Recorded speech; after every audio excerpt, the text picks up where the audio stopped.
So there will be consequences personally to Putin. Our Ukraine Defense Council made a condition about a year ago that we're not talking to Putin in any case. And now it is officially joined by how many countries ratified that Roman Statute? 121. All right. In Europe, everybody except Russia and Belarus. Yeah, and Ukraine signed but didn't ratify. United States didn't sign that one. But still, you're now a world pariah. Understandably why it was done now. The hit was timely when it became known that Xi Jinping is flying to Moscow. You think that's connected, Alexei? Oh, absolutely. That's one of the attack lines. And now Xi is in a very difficult position because in some capacity it became rather worthless, that visit. And it became toxic for China because on the East, they do pay a lot of attention to saving face, and now you have to shake hand with a person who is considered by half the world to be a kidnapper. And those who haven't even signed that, like United States, came out, Biden said that, yeah, he did violate everything. He's a war criminal. Scholz and the others came out also and said the same. So now you're supposed to be there and shake hands with a kidnapper? There is already an order out. And that's not even counting the other war crimes. That's not even Al Capone, who was arrested for not paying taxes. This is kidnapping. And the visit is being marginalized because it becomes much harder to announce a world friendship of China with a criminal who is just under arrest order. It is not entirely impossible, but this is a much more difficult task. I don't think China will be able to change their agenda in the remaining 3 days to the visit.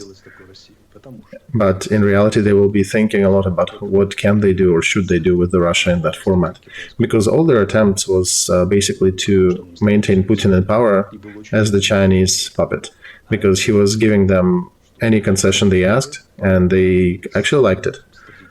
So this arrest order basically broke the strategic policy of China in regards to Russia. Because the key point in this politics approach was retaining Putin in power as a very comfortable figure for China, from whom they can get any concession. Technology, energy, anything. Now China needs to change the strategy towards Russia because Putin is basically an inmate that is temporarily not in jail. And of course, the question of preserving him in power is either impossible or is possible in a very marginalized scenario where the whole Russian Federation turns into a whole North Korea entirely dependent on China, and it's not entirely clear if China would even appreciate that. So with one action, the West put a big dot in the resume of Putin and beheaded Putin's regime for the future. And also broke Chinese strategy that was hopeful to make peace with Putin to make sure that that person still stays in power. This is what happens when adult players come to play. Imagine just one motion, not even the United Nations level, not even anything of that caliber, just a criminal court with a Polish judge comes out and says, here's an order. And China needs to change the whole strategy now in regards to Russia, to their efforts in peacemaking, and to the West. And this is a very serious sign to Russian elites. If there is an order for arrest of Putin, imagine what will happen to you guys. But they are basically being offered an option. This is unspoken continuation of Biden's speech and unspoken continuation of Arestovich and Fagin, who've been explaining for the last year that, guys, if you put on one side of the weights yourselves, your families, your properties, your lovers, your wives, your children, your futures, and on the other, a war criminal who is acknowledged by the international community as a war criminal. So all you need to do is literally find a way to arrest him and deliver him to justice. And there is no immunity of a leader of a country. There is no immunity that works in this case as the United Nations Security Council member. And by the way, the article itself that he is accused of kidnapping, it's also not exactly something to brag about. And also, yeah, remembering all these weird videos of Putin kissing bellies of children in different meetings. So yeah, that's not exactly a good visual. Now I think that we could cut to Robert White title and titles in the movie, just like in that meme. So, Alexei, do you think the Chinese mission completely collapses, or would they have some continuation? What? Whom to negotiate with? Well, I don't know. Well, imagine he calls on the 20th to Zelensky on the video. What would they talk about? Well, our countries have other agenda. Besides Putin, we do have to discuss our relations, China-Ukraine relations. Of course, war will be a factor in this, but there are other things we can talk about. And if China will now try to suggest immediate negotiations with Russia, we might pose a question: whom with? I'm just fantasizing here, but are you suggesting that we talk to a kidnapper of our children? What about? All right, then let's go back to the goal of China. What was their hope? Were they hoping to come as a peacemaker here? We help to make peace between Iran and Saudi Arabia, and we'll probably make peace between these two and capitalize on that. But if there is no perspective, well, we know part of the Chinese suggestions, and Americans already criticized that, Mark. They did mention that Chinese strategy, part of that Chinese offer was ceasefire and keeping the occupied territories under Russia, which is against the Charter of United Nations, and it's already criticized widely. So it appears that China had that in mind, but now the only agenda remaining is maybe dual-sided economic relations, but even that is hanging in the air now. Do you think it may change, Alexei, the mission from peacemaking to just a usual, somewhat relationship visit? Or like a union, China-Russia? Do you think they may even come out and say we are giving arms to Moscow? That is very unlikely, Mark, because you're siding with a criminal, with the crimes that have no expiration date. China was warned quite a few times about sanctions that they may face. So if they go in that direction, they start immediate Cold War with all the consequences and probability of switching and becoming a hot war as well. And now China, with 86% dependent on exports, how long do you think it'll exist after that in its current state? I don't know, but some people think that China may actually is more stable than other people believe. Well, I don't think that China will be wanting to check that theory, Mark.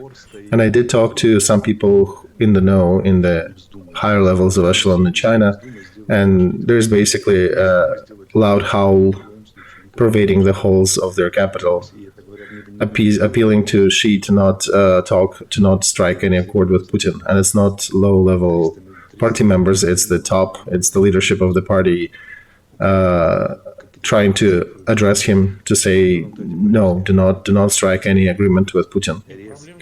And they do have a lot of economic issues. They have, I forgot the number, a couple $1 trillion in debt, a huge disparity between rich shores and poor inlands, Taiwan, Uyghurs, and other consequences of COVID policies. So, right, one more thing they really want is another conflict. Plus, again, support of Moscow, you're basically refusing the concept of territorial integrity of Ukraine. So you're creating a precedent with your own hands to review borders in the modern world in an armed way. There are a lot of people around China who would want to jump on a bandwagon eventually. The very little is very minimal. It's Taiwan, right? There are some islands. There's India and China territorial conflict on the border. Occupied Tibet in 1950s. So I think they're smart and logical people enough to not go into that adventure. What I cannot exclude is that they might strike a couple contracts to supply dual-use goods and maybe some gray schemas, but in the open, I don't believe China will start supplying arms to Russia. It'll be a suicide for China, and I don't see them doing that. Most likely. All right, at least in the very near future, we'll be able to gauge that and to gauge what Xi Jinping will choose and his leadership. Which path will they go? And I also am of a point of view, I voiced it in public already, that this decision might be related to his visit, because that could have been announced on the 25th, on the 27th. What would have changed? Mark, they could have announced that during Xi Jinping's visit. That would have been an even more brutal version. So for now, they actually gave him a few days to react, because if they were real rough, they could have announced it during his visit with Putin. That would have been very uncomfortable. Right now, China has time to at least shift the goals and purposes of the visit and restructure it a little. All right, we have almost 202,000 watching us, 62,000 click the like button. Thank you those for joining us. Do not forget to click the like button. We've been live for only about 12 minutes. Don't forget that other people also want to watch the stream, so let's take a look at the map, what's happening there. On the front, the last 2 days were marked with a huge number of shellings. I was thinking that if I would be naming all the places hit, that would take easily 10 minutes of our stream. Just for an example, Kherson in the last 24 hours got shelled 76 times. Not even counting Donetsk, Lugansk, Kharkov, where there are casualties among civilians and wounded. And also 16 Shaheds UAVs tried to attack us last night. Most of them were shot down. Several successfully hit their targets. So if you look at the map, in Zaporozhye there is a little bit of tactical motion. There is some motion near Vuhledar, near Marinka, and to the north of Avdiivka, and of course Bakhmut and Solidar are the hottest points of contention, and evil tongues on Russian side are saying that in the north and in the south of Bakhmut they've been pushed back a little bit. And now we start hearing tunes in their forums that if that will continue in that way, then perspective of capturing Bakhmut is unclear. We're lacking this, we don't have enough of that. And now Russians are screaming about silly generals, and usually the conversations about stupid generals is reflection of things being more difficult on the front. So yeah, that stone flower is not coming out, like in that fairy tale and anecdote. In the north, they also can't really continue pushing. They still are near Vasykovka and Razdolovka. If you look to the north, Korennaya, Yampol, Liman, very slow, grinding fights. They're basically stuck in that forested area, hills and forests. They are trying to post videos and show pictures of them taking Ukrainian trenches, but we understand that this is, in most cases, the only video shot at several angles, and they're just trying to hype it up. Attempts to storm Makiyevka in the very north of what you're showing on the map also don't work, and attempts to move towards Kupiansk, they just basically have frozen near Dorechne and that area. Very small tactical actions, if to describe that activity. They cannot even be called storming or attacking. They are refitting and rotating their troops. We factually can say that in Russia they have a new wave of mobilization with giving documents to conscripts and saying that, hey, you are invited now to join that. And they're not ready to bring it up in the open because public opinion really doesn't want that to happen. But they are doing it under the radar, and there were numbers above 150,000 that they want to add to their army. But for those who had a few seconds to be afraid, just as a reminder, they have a capacity to train only 100,000 at a time, together with Belarus, and they also need weapons and lower rank officers to lead, to go anywhere, and 2-3 months of training, because that basically takes them to June, July timeframe. And of course, they can cut the preparation time, but then whatever you throw in the front is much more ill-prepared, and then it would only be 100,000 and nothing to really arm them with, and nobody to lead them, especially sergeants. Of course, they might mobilize some, but their commanders' quality are at best very varying from the standard. And also, if we're looking at the time frame, we're looking at summer, they really don't have enough time to stop our offensive, our counteroffensive. Even with that, they just run out of time trying to stop us.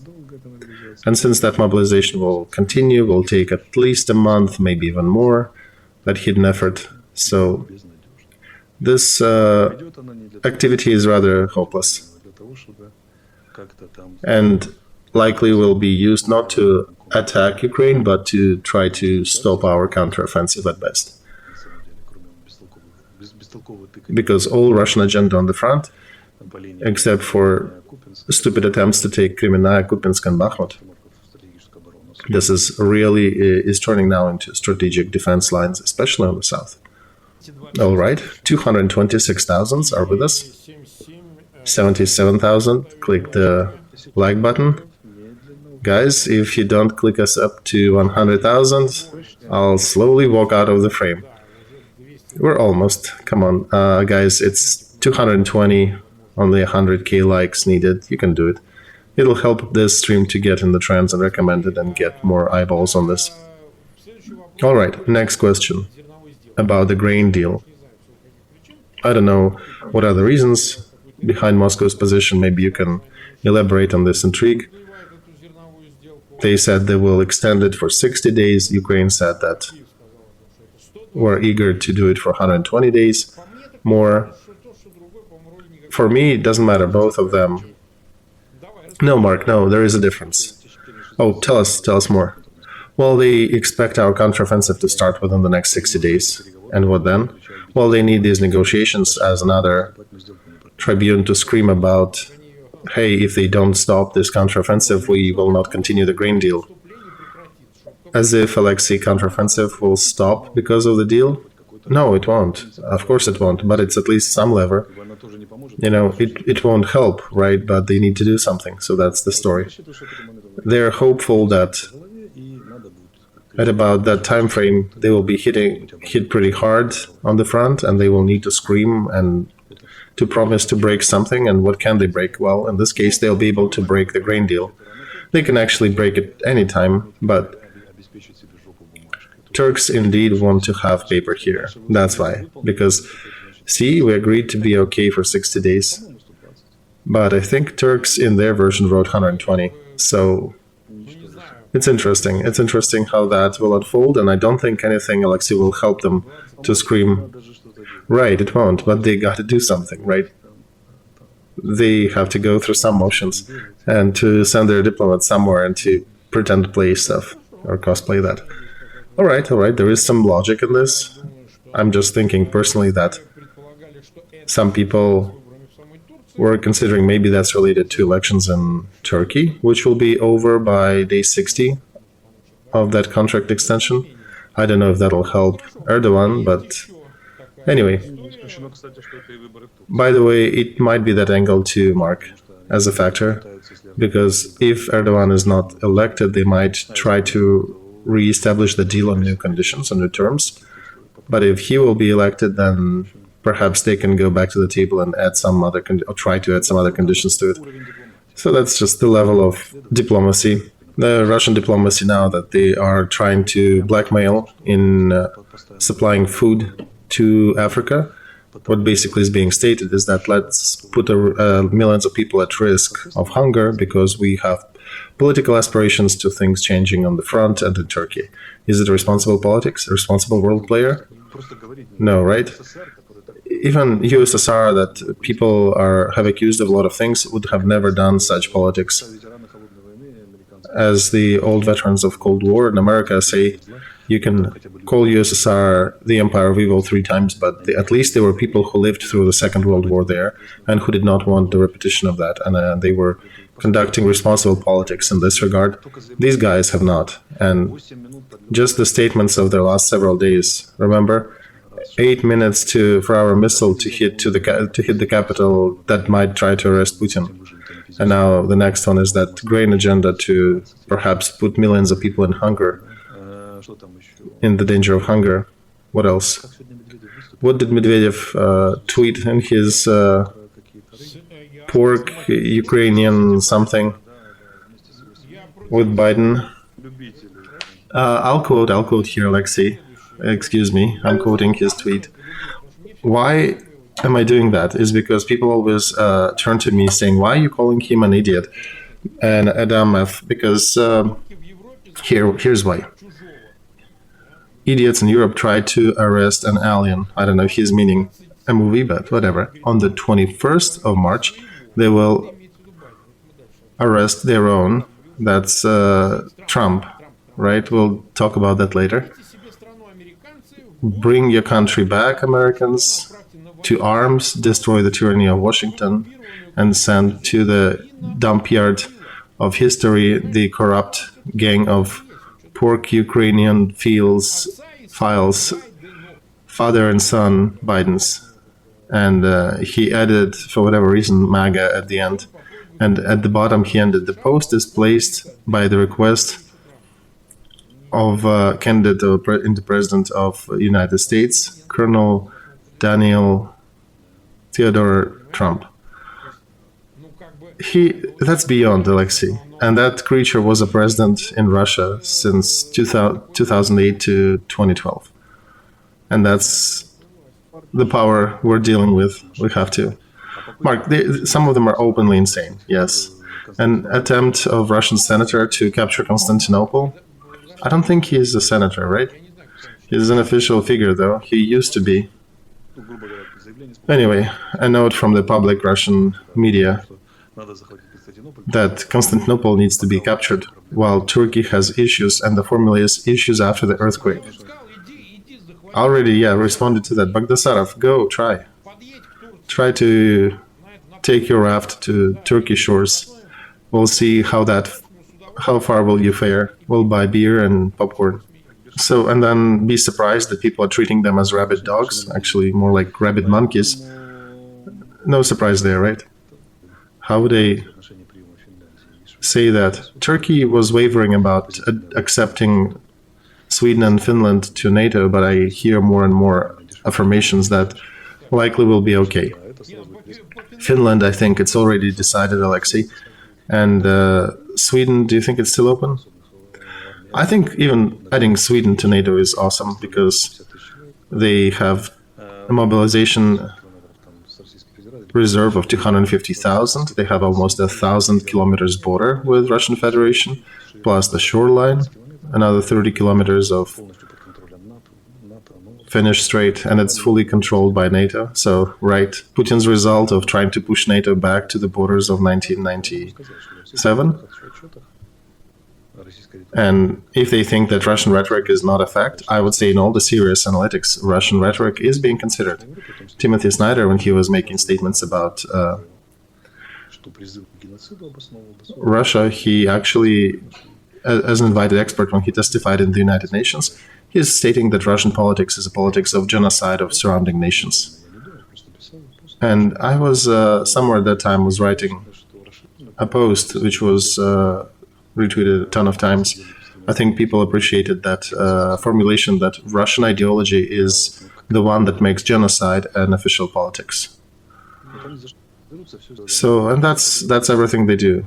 They try to push NATO back. NATO is expanding. They try to exploit the problem of refugees from Africa. Now there are news from Europe that many European countries are strengthening their laws. They don't want to accept anymore. They're adding barriers and limits. Italy is punishing for 30 years those who provide the ferrying services to illegal immigrants. Other countries stating that illegal immigration is a cause for immediate deportation and an attempt to exploit their humanistic values and things that they thought are weak sides of Europe is failing now. And the Russian point was very weird in this case. They officially made a good face, but their practices were utterly barbaric. And Europe was confused for a while. How can you be speaking civilized words, but in practice, how do you plan in that same time to blow up Chernogorия parliament so they don't join NATO? And now, with their idiotic rhetoric, they actually finished the picture of actively insane. And now they're being treated accordingly with a sanitary border and taking certain measures against them by issuing the court order and addressing the countries that had some complementary relations. But Austria, Serbia, and Hungary, they're all finding themselves in a very difficult position because you have to acknowledge that you are friendly with whom? With a maniac? With the criminally insane? So that's what they made. That's the mistake the Russians, the Putin's regime made. If they continued with a civilized rhetoric, if they were appealing still to Pushkin and Dostoevsky and their contribution to the Second World War, that would have been much easier, and their opponents in Europe would have been much harder for those to try to proceed with sanctions. And even with their current war crimes in Bucha and kidnappings in Mariupol and all, political rhetoric would still be somewhat of a barrier for many countries to cross over. But they failed to hold the face, and now they're presenting themselves uncivilized, not even as thugs. I don't want to offend thugs by comparison. Yeah, even thugs have some ethics. These guys don't. But we do understand that if there is an order in the name of Putin, who can feel themselves in Russian elites, who can feel themselves safe? They thought that they will be fighting in a different mode. There will always be an untouchable elite that will send people to die on the front, and they will remain untouchable and in power. But here's Europe coming back and hitting them right at that head, at that elite head, at the top of it. So their hopes are crumbling. I would even say here, in some defense of thugs, I did work with some of those in the 90s, defending criminal cases and all. They had some ethics. We're not hurting, we're killing for mistakes, but we don't never touch the young ones, as they said. So these guys in Kremlin, they don't care. They have no moral qualms. And by the way, we have 120,000 likes. They heard you, Alexei. So we've been, 30 minutes live? 31 minute live? Let's talk about Putin's visit to Crimea. I want you to address that in the light of the 16th of March, of the meeting with the Russian Chamber of Industrialists. And today they announced that he has visited Crimea already. So post factum, there were no mass gatherings. The only thing that was brought up is that he visited the School of Arts. Right, arts is the only thing that should be on his mind right now. And he met with certain Razvozhaev, a governor of Sevastopol area. So very modest, even compared with last year when they had some celebrations and he visited in March and there were things happening. Today is the 9th year of Russian annexation of Crimea. Next year will be 10th, and I don't think they'll probably be celebrating the 10th at all. So I think that'll be the end of the story. But do you think that signifies that he's afraid that some HIMARS or drone will shell his location? He understands that he still needs to pacify people to show that, see, I'm still visiting, despite that all your beaches are spiked with trenches and fortifications now, and that Ukraine activists may start taking out the cigarette butts on your heads, so-called. don't be afraid, I'm still here. What's the message? Well, we understand why, right? It generally to not come would have been somewhat a different signal. But he doesn't have enough in him to come and do any public meeting because his guards probably gauging the risks properly, so they did an activity with a very limited number of participants, a small group, a couple of photographers from Kremlin press pool, and some obscure school of arts, which they're not even naming, so there's no geographical connection. Nothing in the open air, no videos with that.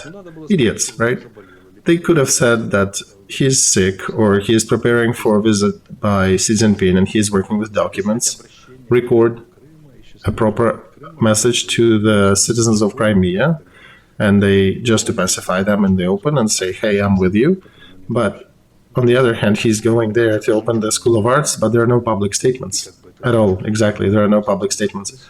And this used to be one of the main Russian holidays for the last few years. It's his crown jewel acquisition. There was always a big deal. All these, dressed up clowns dancing as Crimea Russian seamen.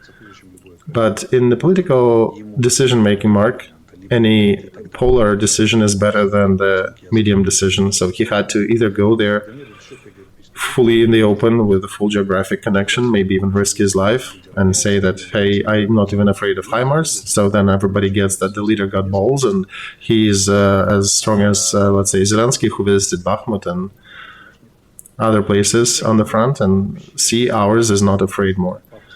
Or to not go, other option would be to not go at all. Record a proper message, but then say, you understand that we're facing a lot of issues, NATO is creeping up, Chinese contacts are coming to visit. I'm staying in Moscow working with documents, but I remember you and I need to come. And I needed to record something for you.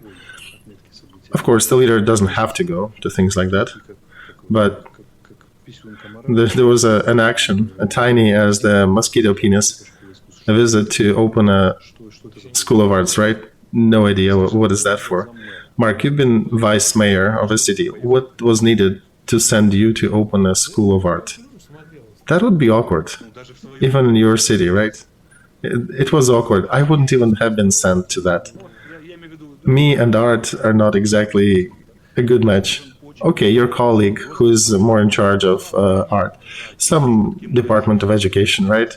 At least there would be some connection, some logic behind that. Or, for example, the school burnt as a result of something and then now it's being rebuilt and restored and maybe a mayor or vice mayor could come. But just an opening of an art school that was built according to plan, it's not even a mayoral level. Maybe representatives of the Department of Education, some head of regional, of local administration will be there, but that's about it. So even for mayor, it's questionable. You know, if mayor is coming, there's got to be kids in bows, moms all dressed up, a lot of video. You know, mayor is united with people. And here, a whole president, he comes to the School of Arts, and there are no arts and no people in it. Right, Mark? A president of the warring country at war, who has an order on his name, he didn't find anything better to go and open an art school? This is a very good signal for us, I think. Between the problematic of international public opinion, the pressure and the circumstances they created and other circumstances that are created for them now, they lost adequacy of decision-making, or they're losing it now. However you look at that decision, this is an inadequate decision.